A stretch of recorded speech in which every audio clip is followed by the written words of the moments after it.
पंच परमेश्वर। प्रस्तुत कहानी प्रेमचंद द्वारा लिखी हुई एक हृदय स्पर्शी कहानी है जो न्याय के मानदंडों को रिश्तों या संबंधों के दायरे से अलग होकर निश्चित करती हुई प्रतीत होती है। पंच बनने पर व्यक्ति केवल न्याय संगत विचारों को अपनाता है तथा आपसी बैर भाव को भूलकर न्यायाधीश की कुर्सी का सम्मान रखता है। जुम्मन शेख और अलगू चौधरी में गाढ़ी मित्रता थी। साझे में खेती होती थी। दोनों को एक दूसरे पर अटल विश्वास था। जुम्मन जब हज करने गए थे तब अपना घर अलगू को सौंप गए थे। अलगू जब कभी बाहर जाते तो जुम्मन पर अपना घर छोड़ देते थे। उनमें न तो खान पान का व्यवहार था और न धर्म का नाता, केवल विचार मिलते थे। मित्रता का मूल मंत्र भी यही है। जुम्मन शेख की एक बूढ़ी खाला थी।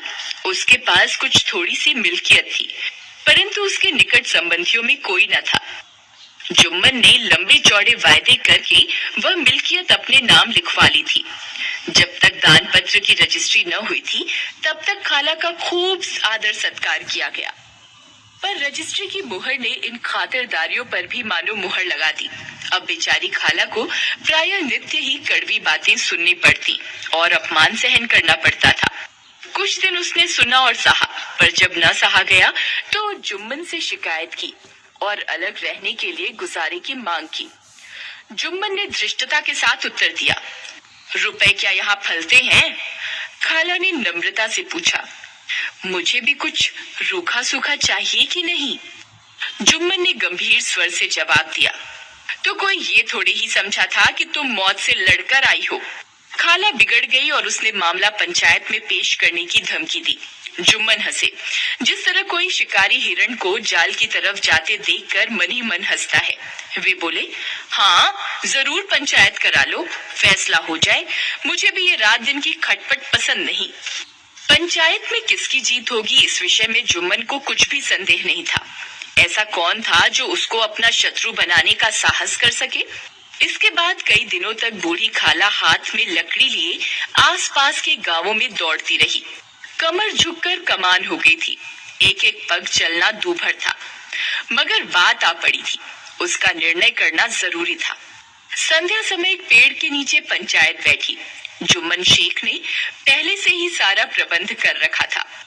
पंच लोग बैठ गए तो बूढ़ी खाला ने उनसे विनती की, पंचों, आज 3 साल हुए। मैंने अपनी सारी जायदाद अपने भांजे जुम्मन के नाम लिख दी थी।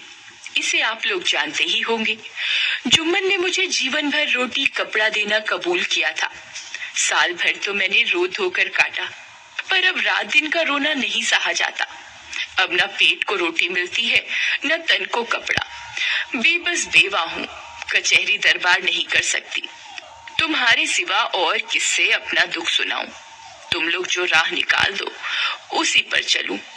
मैं पंचों का हुक्म सिर माथे चढ़ाऊंगी। सरपंच किसे बनाया जाए, इस प्रश्न को लेकर जुम्मन शेख और खाला जान में कुछ कहा सुनी हो गई। खाला बोली, खुदा से डरो, पंच न किसी के दोस्त होते हैं और न दुश्मन। और तुम्हारा किसी पर विश्वास न हो तो जाने दो। अलगू चौधरी को तो मानते हो, लो मैं उन्हीं को सरपंच बनती हूँ। जुम्मन शेख आनंद से फूल उठे, परंतु भावों को छिपाकर बोले, अलगू चौधरी ही सही, मेरे लिए जैसे रामधन मिश्र वैसे अलगू। जुम्मन को पूरा विश्वास था कि अब बाजी मेरी है। पर जब अलगू चौधरी ने जुम्मन से जिरह शुरू की तो एक एक प्रश्न जुम्मन के हृदय पर हथौड़े की चोट की तरह पड़ने लगा। जुम्मन चकित थे कि अलगू को क्या हो गया। अभी यह मेरे साथ बैठा हुआ कैसी कैसी बातें कर रहा था। इतनी ही देर में ऐसी काया पलट हो गई कि मेरी जड़ खोदने पर तुला हुआ है। क्या इतने दिनों की दोस्ती कुछ भी काम न आएगी? जुम्मन शेख इसी संकल्प विकल्प में पड़े हुए थे कि अलगू ने फैसला सुनाया। जुम्मन शेख, पंचों ने इस मामले पर विचार किया। उन्हें यह नीति संगत मालूम होता है कि खाला जान को माहवार खर्च दिया जाए। बस यही हमारा फैसला है। अगर जुम्मन को खर्च देना मंजूर न हो तो रजिस्ट्री रद्द समझी जाए। इस फैसले ने अलगू जुम्मन की दोस्ती की जड़ हिला दी। वे मिलते जुलते थे, लेकिन उसी तरह जैसे तलवार से ढाल मिलती है। जुम्मन के चित्त में मित्र की कुटिलता आठों पहर खटका करती थी कि किसी तरह बदला लेने का अवसर मिले। ऐसा अवसर जल्दी ही जुम्मन के हाथ आया। अलगू चौधरी बटेसर से 2 बैलों की एक बहुत अच्छी जोड़ी लाए थे। दैव योग से जुम्मन की पंचायत के 1 महीने बाद इस जोड़ी का एक बैल मर गया। अब अकेला बैल किस काम का? निदान ये सलाह ठहरी कि इसे बेच डालना चाहिए। गांव में एक समझू साहू थे। वे इक्का गाड़ी हाँकते थे। गांव से गुड़ घी लाद कर मंडी ले जाते। मंडी से तेल नमक भर कर लाते और गांव में बेचते। इस बैल पर उनका मन लहराया। उन्होंने सोचा, ये बैल हाथ लगे तो दिन भर बेखटके 3 खेप हों। आजकल तो एक ही खेप के लाले पड़े रहते हैं। बैल देखा, मोल तोल किया और उसे लाकर द्वार पर बांध ही लिया। 1 महीने में दाम चुकाने का वादा ठहरा। चौधरी को भी गरज थी ही, घाटे की परवाह न की। समझू साहू ने नया बैल पाया तो लगे रगेदने। वह दिन में 3-3, 4-4 खेप करने लगे। ना चारे की फिक्र थी न पानी की, बस खेपों से काम था। मंडी ले गए, वहां कुछ सूखा भूसा सामने डाल दिया। बेचारा जानवर अभी दम भी न ले पाया था कि फिर जोत दिया।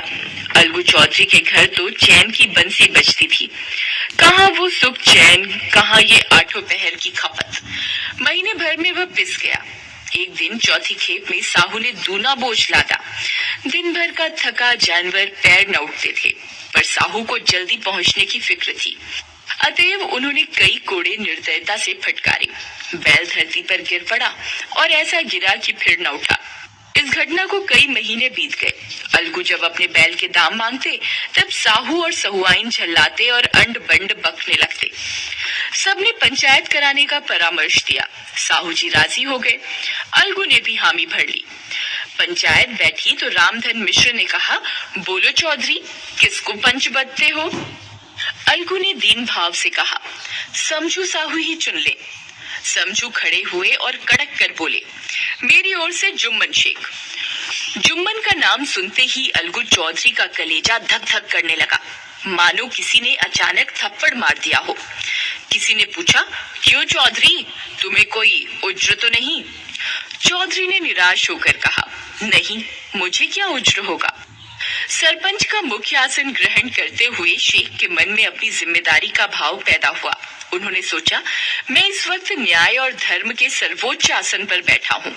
मेरे मुंह से इस समय जो कुछ भी निकलेगा वह देववाणी के सदृश है, और देववाणी में मेरे मनोविकारों का कदापि समावेश न होना चाहिए। मेरा सत्य से जौ भर भी टलना उचित नहीं। पंचों ने दोनों पक्षों से सवाल जवाब किए। अंत में जुम्मन ने फैसला सुनाया, अलगू चौधरी और समझू साहू, पंचों ने तुम्हारे मामले पर अच्छी तरह विचार किया। समझू को उचित है कि बैल का पूरा दाम दे। जिस समय उन्होंने बैल लिया उस वक्त उसे कोई बीमारी न थी। अगर उसी समय दाम दे दिए जाते तो आज समझू उसे फेर लेने का आग्रह न करते। बैल की मृत्यु केवल इस कारण हुई कि उससे बड़ा कठिन परिश्रम लिया गया और उसके दाने चारे का अच्छा प्रबंध न किया गया। सरपंच का फैसला सुनकर अलगू चौधरी फूले न समाये, उठ खड़े हुए और जोर से बोले, पंच परमेश्वर की जय। इसके साथ ही चारों ओर ध्वनि हुई, पंच परमेश्वर की जय, पंच परमेश्वर की जय। थोड़ी देर के बाद जुम्मन अलगू के पास गए और उनके गले लिपट कर बोले, जब से तुमने मेरी पंचायत की तब से मैं तुम्हारा शत्रु बन गया था, पर आज मुझे ज्ञात हुआ कि पंच के पद पर बैठकर न कोई किसी का दोस्त होता है न दुश्मन। न्याय के सिवा उसे और कुछ नहीं सूझता। आज मुझे विश्वास हो गया कि पंच की जबान से खुदा बोलता है। अलगू रोने लगे। इस पानी से दोनों के दिलों का मैल धुल गया। मित्रता की मुरझाई हुई लता फिर हरी हो गई।